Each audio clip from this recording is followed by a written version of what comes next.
Tong and Ibu Mari.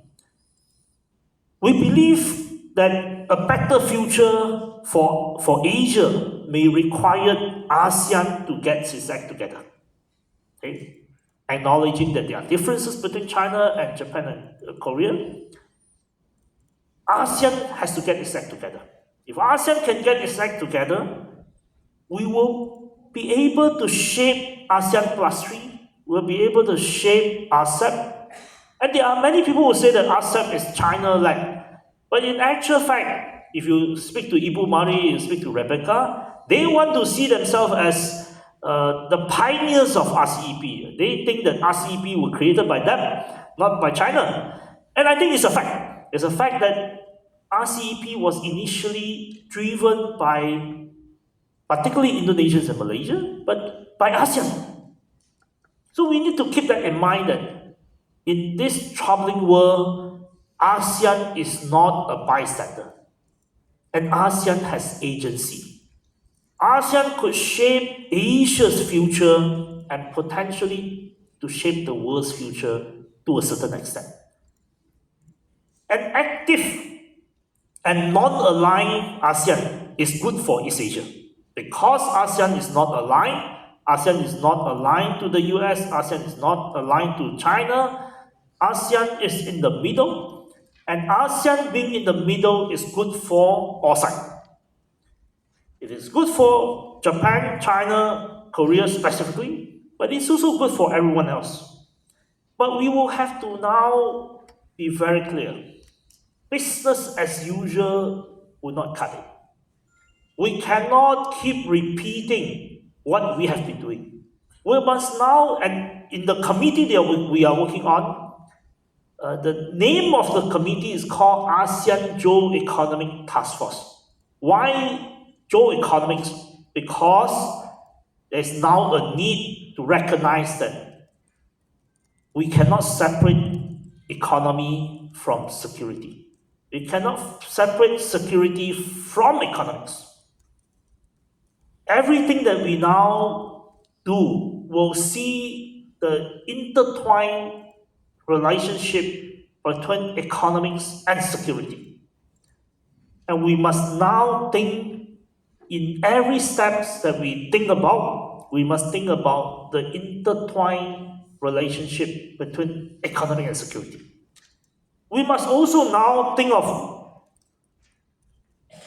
ASEAN businesses, not just trying to act as a private sector. We must now think about how to leverage on the private sector to achieve public purposes. Why do we want to achieve public purposes, and what are the public purposes? As we mentioned, the world is moving and shifting. As we mentioned, we are now worried about the Gen Z protests. As we mentioned, we worried about jobless growth. We worried about climate change. We worried about aging society. Private sector energy will have to be channeled to achieve public purposes. We will have to find mechanism to bring capital to invest in, for example, ASEAN Power Grid. We will have to find mechanism, blended financing, and private capital as well as public capital to invest in healthcare in order to deal with an aging society. We will have to find money, capital, technology to create a lot more ASEAN technology so that we can create eventually ASEAN multinationals, ASEAN major technology companies. I think Norman or Zaki mentioned about my usual point, that in ASEAN, much as Penang started semiconductor in 1972, up until today, Malaysia doesn't have a Huawei, Singapore doesn't have a Samsung, and Indonesia or Vietnam or Thailand doesn't have a TSMC. We will have to start thinking about creating ASEAN multinationals. And through these multinationals, we create ASEAN technologies And for this, and these ASEAN technologies will have to help solve ASEAN problems such as climate change, such as aging society, and such as many other issues.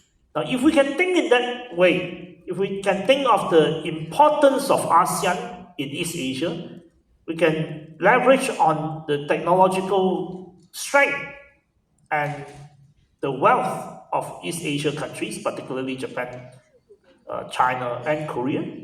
And if we can get all this done and bring the private and public sector together, even though the world seems to be in an unhappy time, I think ASEAN and East Asia will continue to grow and grow in a secure manner and grow in a manner that will benefit as many people as possible. Thank you very much.